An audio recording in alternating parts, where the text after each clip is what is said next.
మరలా మీ అందరికీ నా వందనాలు. వాక్యోపదేశంలోకి వెళ్ళిపోదాము. ఈరోజు క్రిస్మస్ ఆరాధన అంటే దేవుని గురించిన వర్తమానాన్ని, దేవుని పుట్టుక గురించి మనం అనేక విషయాలు తెలుసుకున్నాము. ఈరోజు కొంచెం మరలా ధ్యానం చేసుకొని అసలు యేసుక్రీస్తు వారు ఈ భూలోకానికి ఎందుకు రావాల్సి వచ్చింది, ఆయన ప్రణాళిక ఏంటి, మన పట్ల ఆయన చిత్తం ఏమై ఉన్నదన్నది మనం కొంచెం తెలుసుకుందాం. అంటే మొదటిగా మనం పోయినసారి ధ్యానం చేసుకున్నదే మరలా ఒకసారి గుర్తు చేసుకొని వర్తమానంలోకి వెళ్ళిపోదాము. యెషయా 7:14.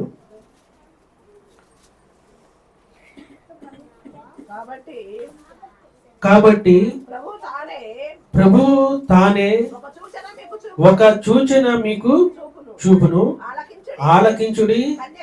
కన్యక గర్భవతి అయి కుమారుని కని అతనికి ఇమ్మానుయేలు అని పేరు పెట్టెను. ఈ వాక్యం కొరకు చిన్న ప్రార్థన చేసుకొని వర్తమానంలోకి వెళ్దాం. స్తోత్రము స్తోత్రము స్తోత్రము నాయన, ప్రేమ గల తండ్రి, నీకు వందనాలు, స్తోత్రాలు నా ప్రభ. ఈ క్రిస్మస్ ఆరాధనలో నా ప్రభ మేమందరం నిన్ను ఆరాధించడానికి మీరు మాకిచ్చిన ఈ ధన్యతను బట్టి నీకు వందనాలు, స్తోత్రాలు నా ప్రభ. ఇదిగో మేము ఈ వాక్యం ధ్యానం చేయుచుండగా మీరు మాతో మాట్లాడి చక్కగా బోధించండి, సహాయం దయచేయమని, ఘనత మహిమ ప్రభావాలు మీరు మాత్రమే పొందుకోమని మా ప్రభు అయిన యేసు క్రీస్తు నామములో స్తుతించి ప్రార్థించి అడిగి వేడుకున్నాము తండ్రి, ఆమేన్. ఈ వాక్యంలో ఉద్దేశం ఏంటంటే, కాబట్టి ప్రభువే తానే ఒక సూచనగా మీకు చూపిస్తున్నాడు. ఆలకించండి, కన్యక గర్భవతి అయి కుమారుని కని అతనికి ఇమ్మానుయేలు అని పేరు పెట్టాను. ఇమ్మానుయేలు అంటే దేవుడు మనతో ఉన్నాడని అర్థం. దానికి సరే ఈ వాక్యం చెప్తున్నాడు, ప్రభువే ఒక సూచనగా రాబోతున్నాడు. ఎక్కడికి? భూలోకానికి రాబోతున్నాడని కొన్ని వందల సంవత్సరాల క్రితమే, వేల సంవత్సరాల క్రితమే ఆయన ప్రవచనాల ద్వారా, అనేక సందర్భాల్లో ప్రవర్తన ద్వారా ఆయన అనేక విషయాలైన మనకి అందరికీ, అంటే అప్పుడున్న ప్రజలకి, రాజులకి, అధికారులకి, ప్రవర్తనకి అన్ని సందర్భంలో బోధించుకుంటూ చెప్పుకుంటూ వచ్చి 2500 సంవత్సరాల క్రితం ఆయన జన్మించి ఈ భూలోకంలో ఏదైతే ఆ ప్రవర్తన చెప్పిన విధానంగా ఉందో అదే విధానాల్లో ఆయన నడుచుకున్నాడు, అదే విధానాల్లో ఆయన జీవించాడు. ఆయన చేయాల్సిన పని ఆయన చేసి ఈ లోకంలో నుంచి ఆయన పని ముగించుకొని వెళ్ళిపోయాడు. ఇప్పుడు ఆయన ఈ భూలోకానికి రావటానికి గల కారణం ఏంటి? వచ్చాడు, ప్రవర్తన చెప్పారు, వచ్చాడు, వచ్చి వెళ్ళిపోయినప్పుడు ఏమంటాడంటే, యోహాను సువార్త చదువుదాం ఒకసారి.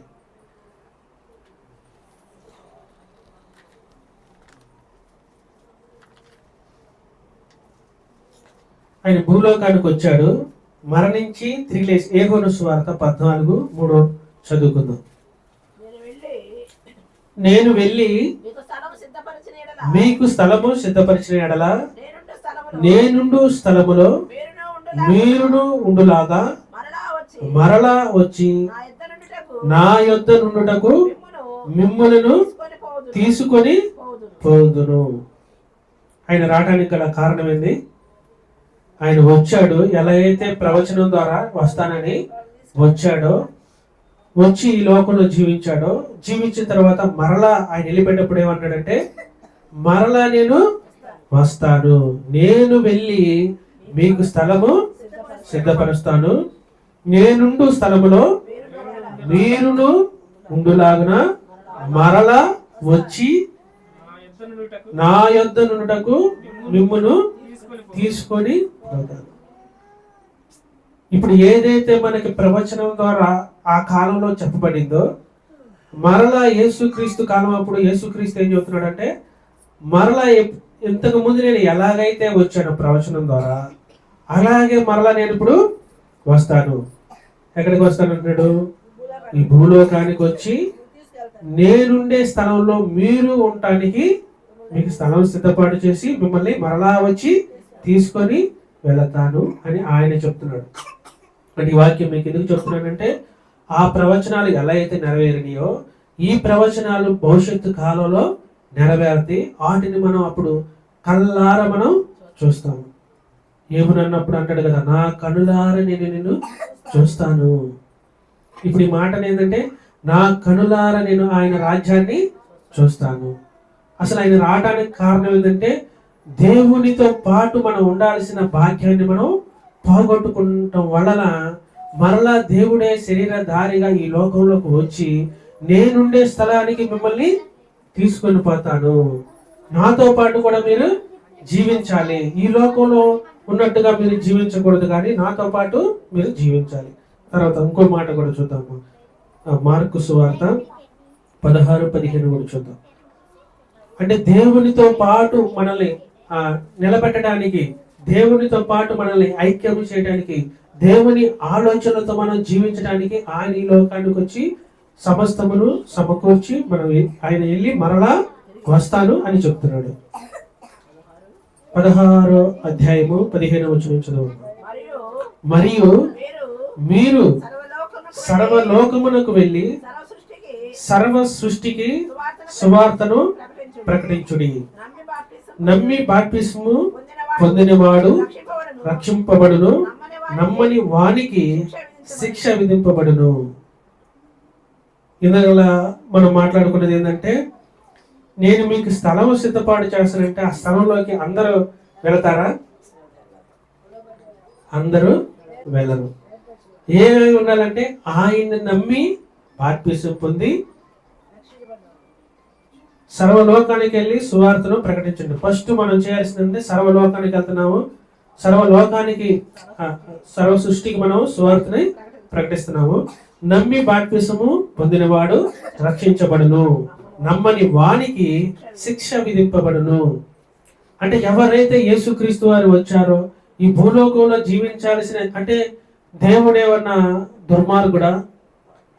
నమ్మని వాడికి శిక్ష విధింపబడుతుంది అంటే దేవుణ్ణే నమ్మాలా, దేవుణ్ణే కొలవాలా, దేవుణ్ణే ఆరాధించాలా, ఇక మిగతా వాళ్ళు ఎవరు లేరా అని అంటాడంటే, దేవుడు అనే మాటకి అర్థం ఏంటంటే దేవుడు జీవించిన జీవితం, ఆయన జీవించిన జీవితాన్ని ఆయన నమ్మటం అంటే ఏంటంటే ఒక మనిషిని మనం నమ్మటం. ఈ లోకంలో ఎలా అయితే ఒక మనిషిని మీద మనం నమ్మకం పెట్టుకుంటాం, ఇదిగో నాకు ఆపద వచ్చినప్పుడు ఇతను నాకు సహాయం చేస్తాడు, ఇదిగో నేను బాధలో ఉన్నప్పుడు ఇతను నాకు ప్రార్థన చేస్తాడు, ఇదిగో నేను ఇలా కష్టాల్లో ఉన్నప్పుడు ఇతను, అలాగా ఒక మనిషిని మనం ఎలా అయితే నమ్ముతామో దేవుడు కూడా ఏమంటున్నాడంటే నన్ను నమ్మండి.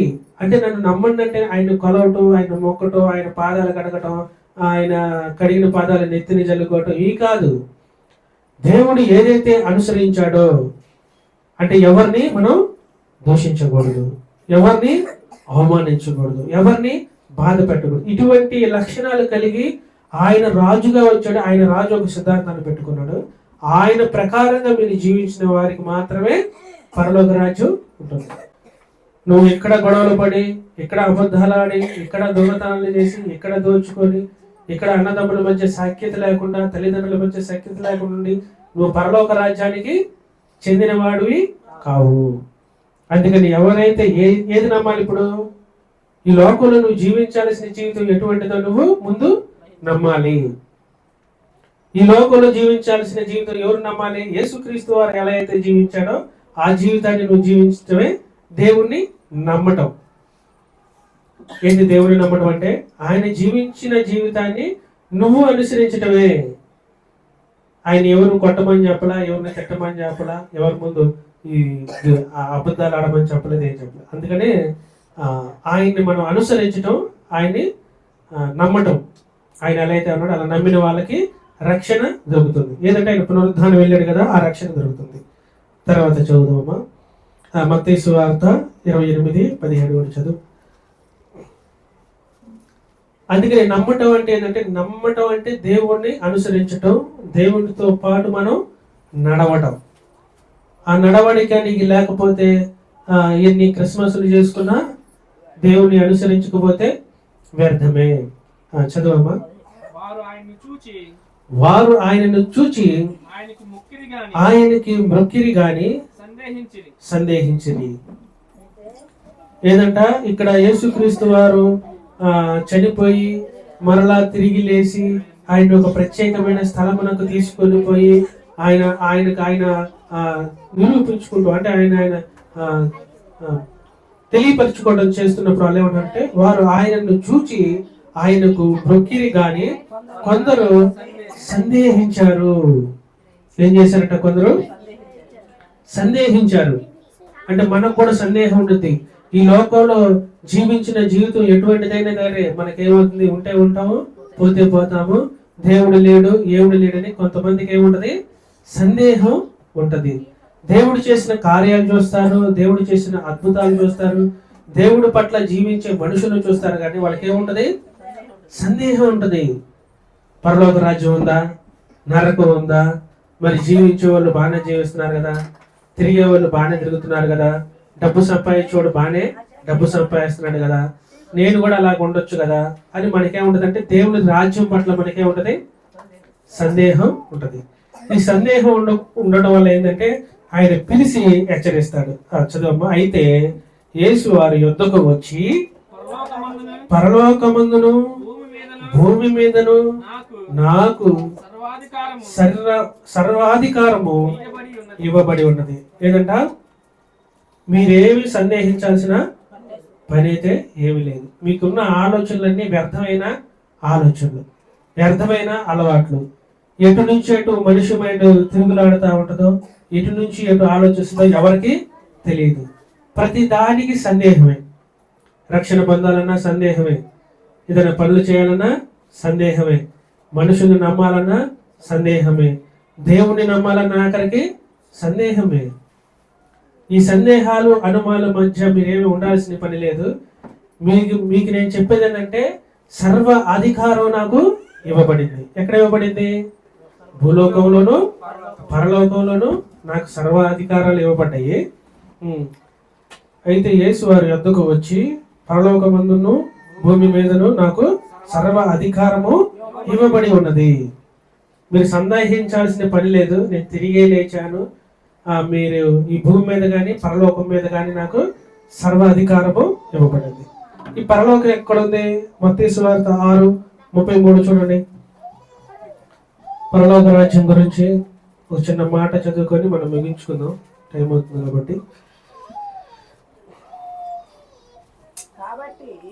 కాబట్టి మీరు ఆయన రాజ్యమును నీతిని మొదట వెతుకుడి, అప్పుడు అవన్నీ మీకు అనుగ్రహింపబడును. ఇప్పుడు ఆయన రాజ్యంలో ఏముందంట? నీతి ఉంది. నువ్వు నీతిగా బతికితే ఇక్కడే నువ్వు ఆయన రాజ్యాన్ని చూడగలుగుతావు. అందుకని మీలోనే నా రాజ్యం ఉంది అని కూడా అంటాడు. ఏంటంటే ఈ రాజ్యం మనం నీతిగా బతకటం వల్ల ఏంటంటే ఆయన రాజ్యం మనలో ఏలుబడి చేస్తుంది. ముందు మనం ఏం వెతకాలంట? నీతిని వెతకాలి. అనుమానాలని కాదు, అబద్ధాలని కాదు, మీ ఆలోచనలు కాదు, కానీ నీతి. నువ్వు బతకాల్సిన నీతిని నువ్వు వెతికి ఉంటే ఆయన రాజ్యం నీలో ఉంటది. తర్వాత కూడా చదవమ్మా. కాబట్టి మీరు వెళ్ళి సమస్త జనులను శిష్యులుగా చేయుడి, తండ్రి యొక్కయు కుమారుని యొక్కయు పరిశుద్ధాత్మ నామములో వారికి బాప్తిస్మం ఇచ్చుచు నేను మీకు ఏ ఏ సంగతులను ఆజ్ఞాపించితినో వాటన్నిటిని గైకొనవలెనని వారికి బోధించి, ఇదిగో నేను యుగ సమాప్తి వరకు సదాకాలము మీతో కూడా ఉన్నానని వారితో చెప్పాను. ఇప్పుడు ఏం చెప్తున్నాడు? నేను మీకు ఏ సంగతులను, ఏం చెప్తున్నాడు? మీకు నేను ఏ సంగతులు చెప్పానో వీటినే మీరు అనుసరించాలి, కానీ వేరే వేరే ఏవి కూడా మీరు అనుసరించటం, వేరే వాటి మీద మీరు ఆలోచనలు పెట్టుకోవటం, వేరే వాటి మీద మీరు ఆశ పెట్టుకోవటం అనేది చేయకూడదు. ఇదిగో ఇల్లు కట్టుకుంటున్నాను, శుభ్రంగా బ్రతుకుతాను అనుకున్న వాళ్ళు చనిపోతున్నారు. చక్కగా ఇల్లు కట్టుకుంటున్నారు, సమకూర్చుకుంటున్నారు, కానీ ఎందుకు ఈ పని చేస్తున్నా అంటే నేను ఈ లోకంలో బతకటం కోసమని ఆయన ఆలోచన ప్రకారం చేస్తున్నాడు, కానీ ఆయన ఉండడానికి ఈ లోకంలో స్థానం లేకుండా పోయింది. అందుకని ఏమంటాడు? నేను మీకు ఏ సంగతులను ఆజ్ఞాపించుతునో. అందుకని దేవుడు అంటాడు కదా, మీ మీ కాలం ఎలా ఉంటుందంటే ఇంతలో కనపడి అంతలో మాయమైపోతుంది. అందుకని నువ్వు ఆ సంగతుల గురించి విచారించటం, ఆ సంగతుల గురించి మీరు బాధపెట్టడం, ఆ సంగతుల్ని మీరు తెలుసుకోవాలని ఆశపడడం కాదు, కానీ నేను మీకు ఏ సంగతులు అయితే మీకు నేను చెబుతున్నానో లేదా నేను మీకు ఆజ్ఞాపిస్తున్నానో ఆ సంగతుల్ని అంటే వాటిని గైకొని నడవవలెను, వారికి బోధించవలెను. ఈ సంగతుల్ని బోధించండి. ఇదిగో యేసుక్రీస్తు వారు ఈ భూలోకానికి శరీరధారిగా వచ్చాడు, ఈ భూలోకానికి వస్తానని ప్రవర్తన ద్వారా ఎలాగైతే చెప్పబడ్డాడో, ఇదిగో ఆయన వచ్చి ఆయన ఈ లోకంలో జీవించి ఈ లోకంలో చేయాల్సిన పనులు అంటే మనుషులు అప్పుడు దాకా ఎలా ఉన్నారంటే పాపం చేసి ఆ పాపం చేసిన మనుషులే ఒక పాపాత్మురైన స్త్రీ కనపడితే రాళ్లతో కొట్టమని చంపమని ఆమె ఎమ్మడబడుతున్నారు. అంటే వీళ్ళందరూ పాపం చేసి కూడా పాపాత్మురాలని ఒక బలహీనురాలని చంపాలని ఆవిడ దూషించాలని అవమానించాలని చేస్తే దేవుడు ఏం చెప్తున్నాడు, మీరు పాపము చేయకోకుండా ఆమెని శిక్షించు, మీరు పాపం చేయకోకుండా ఆమెని ఆ పని చేయమంటే వీరు పాపం చేసి అదే పని చేస్తున్నారు. అందుకని ఈ సంగతులు కాదు, మీకేం ఉండాలంటే అక్కడ క్షమాపణ ఉండాలి. ఇదిగో ఇక మీద నువ్వు ఆ పాపము చేయొద్దు, అంటే నేను కూడా నిన్ను దండించును, నేను నిన్ను కొట్టను, ఇక మీద ఎప్పుడు కూడా నువ్వు అటువంటి పాపాలు చెయ్యొద్దు. ఈయన చెప్పిన సంగతులు అదే మనుషులైతే దూషించటం, వారిని అవమానించటం, రోడ్లకు రాగటం, కొట్టడం, చంపటం, ఈ మనుషులు చేసే పని ఎలా ఉంటుందంటే చంపాలి, వాళ్ళని కొట్టాలి, దూషించాలి, అవమానించాలని ఉంటది. కానీ దేవుడు ఏంటంటే నేను మీకు ఏ సంగతులను ఆజ్ఞాపించుతున్నో వాటన్నిటినీ గైకొని వారికి ఇవన్నీ బోధించాలి. మనం దేవుడు ఆపదలో ఉన్న వాళ్ళకి రోగులు కుష్ఠరోగులు ఉన్నప్పుడు చేయి అందించాడు, చేతులు బాగా ఉన్న వాళ్ళకి సాయపడి చేతులు బాగు చేశాడు, మరణించిన వారిని తిరిగి లేపాడు, దుఃఖంలో ఉన్న వాళ్ళని ఓదార్చాడు, చనిపోతూ కూడా ఒకరి రక్షణలోకైనా నడిపిస్తున్నాడు. ఈ సంగతుల గురించిన దేవుని విషయాలు మీరు చెప్పాలి, కానీ మీకున్న సంగతులు మీకున్న ఆలోచనలు వాటన్నిటిని మీరు వదిలిపెట్టాలి. ఎలా ఉంటున్నాడంటే ఇది మనకి దేవుడు మనం ఆయన చెప్పిన సంగతులను మనం కనుక అనుసరిస్తే యుగ యుగామాలు మనం దేవునితో కూడా ఉంటాము, యుగ యుగామాలు ఉంటాము, యుగ సమాప్తి వరకు కూడా దేవుడితే ఉంటామంట.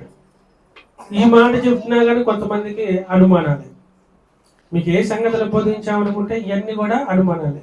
మనం బ్రతకటమే మహా అయితే 60 సంవత్సరాలు లేదా 70 సంవత్సరాలు లేదా 80 సంవత్సరాలు, మహాబలం ఉంటే 100, 120 ఇలా ఉంటారు. మా యుగ యుగాలు ఎలా ఉంటారు, యుగ యుగాలు దేవునితో మనం ఎలా జీవిస్తారు, ఇదంతా కూడా అబద్ధం. ఏమంటారు, ఇదంతా కూడా అబద్ధం. యుగ యుగాలు అనేది అసలు ఉండదని ఈయన జ్ఞానం ప్రకారం చెప్తాడు. కానీ మనకి దేవుడు ఏం చేశాడు, సూర్య చంద్రులు నక్షత్రాల ఆకాశాన్ని మొత్తాన్ని తయారు చేసిన ఈ ఆకాశాన్ని మనం చూడాలంటే 1,000,000 ట్రిలియన్ సంవత్సరాలు పడుతుంది. అంటే అక్కడికి మనం వెళ్ళాలి అంటే ప్రయాణం చేసి ఒక లైట్ స్పీడ్తో వెళితే కొన్ని కోట్ల సంవత్సరాలు పడుతుంది. ఏది ఇప్పుడు మనకు కనపడే ప్లేస్ వరకే. మరి ఇన్ని కోట్ల సంవత్సరాలు ప్రయాణం చేయొచ్చు అంటే అన్ని కోట్ల సంవత్సరాలు మనిషి బతుకుతాడనే కదా దాని ఉద్దేశం. ఉదాహరణకి మనం మాట్లాడుకుంటే ఇన్ని ట్రిలియన్లు మిలియన్లు లైట్ ఇయర్స్ దూరాలు మనిషి ప్రయాణం చేయాలంటే అన్ని సంవత్సరాలు మనిషి బ్రతుకుతాడనే కదా. అందుకని దేవుడు ఏమన్నాడంటే నాకు మరుగై ఉన్నది ఏది లేదు, నేను ఈ దిక్కు నుంచి ఆ దిక్కు వరకు అటు ఇటు తిరుగుతా ఉంటాను. ఎక్కడి నుంచి తిరుగుతాడంటే మనకి కొన్ని ట్రిలియన్ అంటే మిలియన్ సంవత్సరాలు అంటే కోట్లలో ఉంటాయి అనమాట. ఆ కోట్లలో ఉండే సంవత్సరానికి ఎలా ఉంటాడంటే ఈ దిక్కు నుంచి ఆ దిక్కుకి తిరుగుతున్నాడు. అక్కడ ఉన్న ఏది కూడా ఆయనకి మరుగై లేదు. అందుకే మనం కూడా మనకి ఏమని చెప్తున్నట్టు యుగ యుగాలు మీరు బ్రతుకుతారు. ఈ బ్రతుకు ఉందని ఆయన ఏం చేశాడంటే ఆయనే ఒక సూచక క్రియగా ఈ లోకానికి వచ్చి భూమి మీద ఆయన జీవించి ఆ జీవించాల్సిన జీవితం శిష్యులను పిలిచి శిష్యులకి ఏ సంగతులు బోధించాడో ఆ సంగతులన్నీ కూడా ప్రజలకు వెళ్ళి తెలియపరచండి. ఎవరైతే నమ్మి బాప్తిసం పొందుతారో వారికి రక్షణ దొరుకుతుంది, నమ్మని వారికి శిక్ష విధించబడుతుంది. అందుకని నేను మీకు తెలియచేసేదంటే ఎవరైతే రక్షణ పొంది ఉన్నారో ఆ రక్షణ పొందిన వాళ్ళు దేవుణ్ణి అనుసరించి బ్రతకండి. దేవుడు మీకు ఏ సంగతులు అయితే చెప్పాడో ఆ సంగతుల్ని అనేకులకు చెప్పండి. ఆ సంగతుల ప్రకారంగా మీరు జీవించండి. ఎవరైతే నమ్మకుండా రక్షణ లేకుండా ఇంకా పాపంలో ఉన్నారో ఇప్పటికైనా నమ్మండి. ఈ సంవత్సరమైనా నమ్మి బాప్తిసం పొంది రక్షణ పొంది దేవుని రాజ్యం ఉందని మీరు నమ్మండి. ఎందుకంటే ఆ ప్రవర్త ఆ యేసుక్రీస్తు వారు ప్రవర్తన ద్వారా ఎలా అయితే కొన్ని వందల సంవత్సరాలు వేల సంవత్సరాల గురించి ఆయన వస్తాడని చెప్తే ఆయన ఎలా అయితే వచ్చాడో మరలా ఆయన వెళ్ళినప్పుడు కూడా మరలా నేను మీకోసం వస్తానని మరలా చెప్పాడు. ఆయన ఈ గ్రంథంలో ఉన్నది ఎలా అయితే నెరవేరిందో మరలా వస్తాడన్న విషయం కూడా మరలా నెరవేరుతుంది. ఆయన రాజ్యం మనకి వస్తుంది. ఆయన రాజ్యంలో ఆయనతో పాటు అంటే దేవునితో పాటు మనం జీవించటం కోసం ఆయన ఈ లోకానికి వచ్చాడు. ఈ లోకానికి వచ్చి మీరు నమ్మి బాప్తిసం పొంది రక్షణ పొందండి. మీకు చెప్పిన సంగతులు మీరు గాయపడండి. ఇంకా వేరే సంగతులు ఏవి కూడా మీరు చేయొద్దు. ఉదాహరణకు 2 మాటలు చెప్పి ముగిస్తాను. నీ తల్లిని తండ్రిని సన్మానించు. ఆయన చెప్పిన సంగతులు అంటే నీ తల్లిని తండ్రిని కొట్టు, దూషించు, అవమానించు, వారి దగ్గర ఉన్న ఆస్తిపాస్తులన్నీ లాక్కో. ఇటువంటి మాటలు ఆయన చెప్పలేదు. ఇప్పుడు ఇది మంచి విషయమా కాదా? మంచి విషయమే. నువ్వు జీవించాల్సిన జీవితం ఏమైందంటే నీ తల్లిని తండ్రిని సన్మానించు. వాళ్ళు నీ దగ్గర కొద్దిగా కాలమే ఉంటారు. వాళ్ళని ప్రేమించే విధానం కనుక నీకు తెలియకపోతే నీకు దీర్ఘ ఆయుష్ ఉండదు. నువ్వు త్వరగా చనిపోవటానికి ముఖ్యమైన కారణం ఏంటంటే తల్లిదండ్రుల్ని దూషించటం, అవమానించటం, బాధ పెట్టడం. అందుకని అలా చేసిన వాళ్ళకి ఈ లోకంలో దీర్ఘ ఆయుష్ ఉండదు, పరలోకంలో కూడా యుగ యుగాలు బ్రతికే అవకాశం వాళ్ళకి ఉండదు. దేవుడు ఇలాంటి మాటలు చాలా చెప్పాడు. ఇదిగో నీవలే నీ పొరుగు వారిని ప్రేమించు. పొరుగువారు బాగుంటే వారం లేని తనం ఉంటది, పొరుగువారు చక్కగా ఉంటే వారం లేని తనం ఉంటది.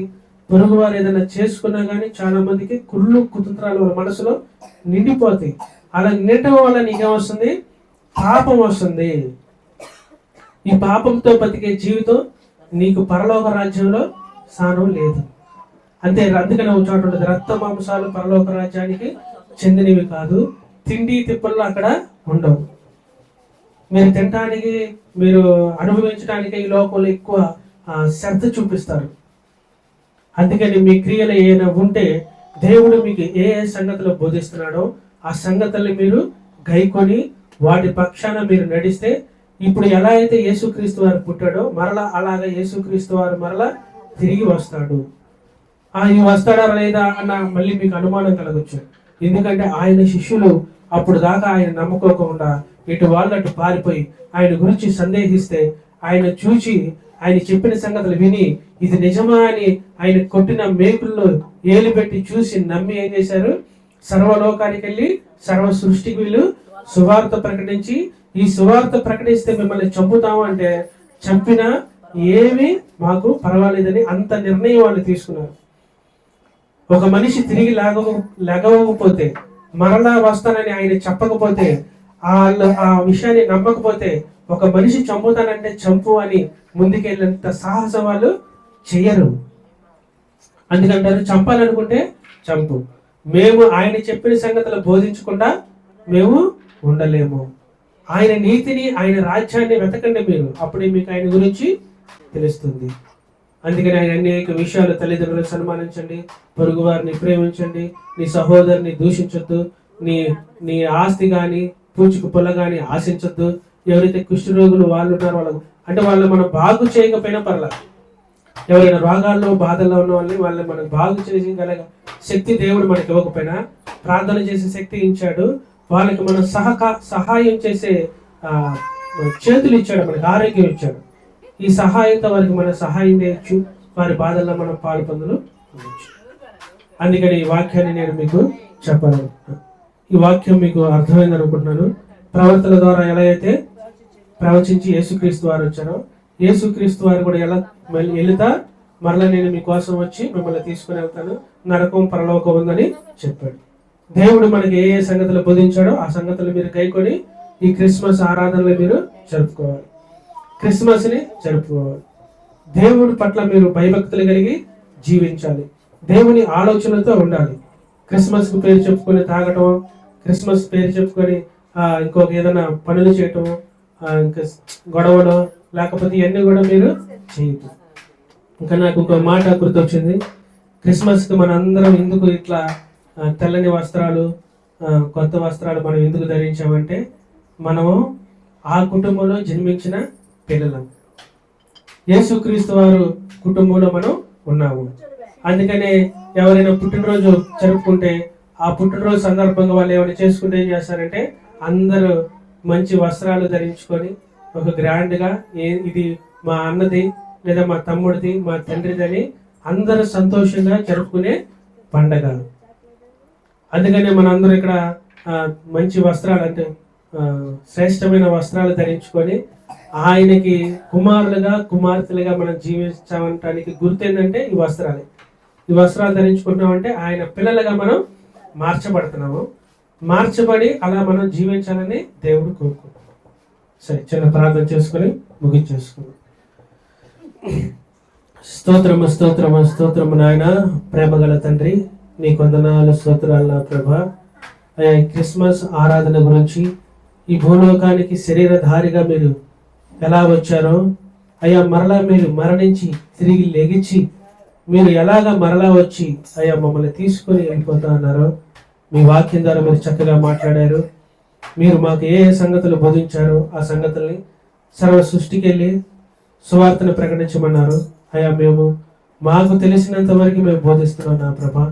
అయ్యా బోధించిన వాక్యాన్ని విని అర్థం చేసుకున్న నా ప్రభా అనేకులు నిన్ను వెంబడించడానికి, అయ్యా నీతో నడవటానికి, నీ ఆలోచనలు వాళ్ళు పంచుకోవడానికి సహాయం దయచేయండి. మీరు వారికి తోడై ఉండండి. ఎవరైనా పాపంలోనూ అపరాధంలోనూ ఉన్నారో దయతో వారిని క్షమించి మీ రక్షణలో వాళ్ళని నడిపించండి, సహాయం దయచండి.